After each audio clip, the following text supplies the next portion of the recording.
नमस्कार, आप देख रहे हैं गगन न्यूज।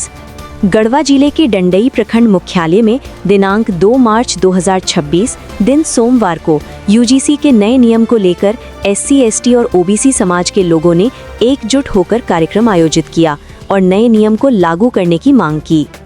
कार्यक्रम की शुरुआत वीर स्वतंत्रता सेनानी नीलांबर पीतांबर की प्रतिमा पर माल्यार्पण कर की गई।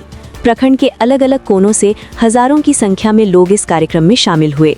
गढ़वा जिले के कई अन्य प्रखंडों से भी समाज के गणमान्य लोग उपस्थित रहे। इसके बाद सभी लोग पैदल मार्च करते हुए डंडई मुख्य बाजार स्थित अंबेडकर चौक पहुंचे, जहां भारत रत्न डॉक्टर भीमराव अंबेडकर की प्रतिमा पर भारी संख्या में माल्यार्पण किया गया। अंबेडकर चौक के पास ही मुख्य सभा का आयोजन किया गया। मंच से एससी, एसटी, ओबीसी एकता मंच डंडई के अध्यक्ष सुभाष मेहता ने पहले वक्ता के रूप में कहा कि आज़ादी के बाद पहली बार हम सभी एससी, एसटी और ओबीसी के लोग एक मंच पर खड़े हैं। उन्होंने कहा कि हम 85% हैं, इसलिए जिस दिन हमारे समाज से विधानसभा और लोकसभा में प्रतिनिधित्व करेंगे उस दिन हम लोगों का अवश्य विकास होगा, शिक्षा में सुधार होगा और अस्पताल अच्छे होंगे। उन्होंने कहा कि आज की जो हिंदुस्तान की व्यवस्था है वो एससी, एसटी और ओबीसी को ध्यान में रखकर नहीं बनाई गई है, इसलिए जिस दिन हम लोग एक हो जाएंगे उस दिन हमारे अधिकार में और हमारे लिए कानून बनेगा। मैं इस यूजीसी के नए कानून को समर्थन करता हूं और जितने भी हमारे एससी, एसटी, ओबीसी समाज के लोग हैं उन्हें अपने हक की लड़ाई को लड़ने के लिए प्रेरित कर रहा हूं। इसलिए हम लोग शांतिपूर्वक इस नए कानून का समर्थन कर रहे हैं। अगर ये कानून लागू नहीं हुआ तो हम लोग सड़कों पर उतरेंगे, चाहे परिणाम जो भी हो। पूर्व विधायक प्रतिनिधि दिनेश राम ने कहा कि एससी, एसटी और ओबीसी के छात्राओं के साथ रैगिंग किया जाता है और उन्हें ये भी कहा जाता है कि कोटे से आए हो या कोठे से आए हो।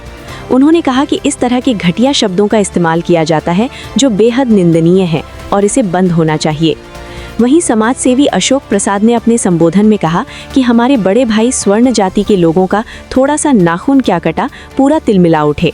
उन्होंने कहा कि 1857 से पहले युद्ध और स्वतंत्रता के संघर्षों का नेतृत्व आप करते थे, लेकिन सेवा और सद्भाव का कार्य हम ही लोग करते थे। अगर आप घोड़े पर चढ़ते थे तो उसका नाल हम ही लोग ठोकते थे और घोड़े का चारा भी हम ही खिलाते थे। उन्होंने कहा कि मैं मानता हूँ आपने कुर्बानियाँ दी हैं, लेकिन हमारी चमड़ी का जूता बनाकर आपने पहना है, इसलिए समाज में बराबरी का हक और सम्मान मिलना चाहिए। अंत में उन्होंने कहा कि यूजीसी का नया कानून लागू होना चाहिए और मैं इसका पूर्ण समर्थन करता हूँ।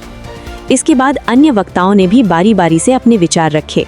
पूरा कार्यक्रम शांतिपूर्ण तरीके से संपन्न हुआ। फिलहाल इस कार्यक्रम के माध्यम से एससी, एसटी और ओबीसी समाज ने अपनी मांगों को सरकार तक पहुंचाने का प्रयास किया है। अब देखना ये होगा कि संबंधित विभाग इस दिशा में क्या कदम उठाता है। ऐसी ही ताज़ा और सटीक खबरों के लिए हमारे फेसबुक पेज को फॉलो करें, यूट्यूब चैनल को सब्सक्राइब करें, वीडियो को लाइक करें और ज़्यादा से ज़्यादा शेयर करें ताकि हर खबर आप तक सबसे पहले पहुंच सके। धन्यवाद।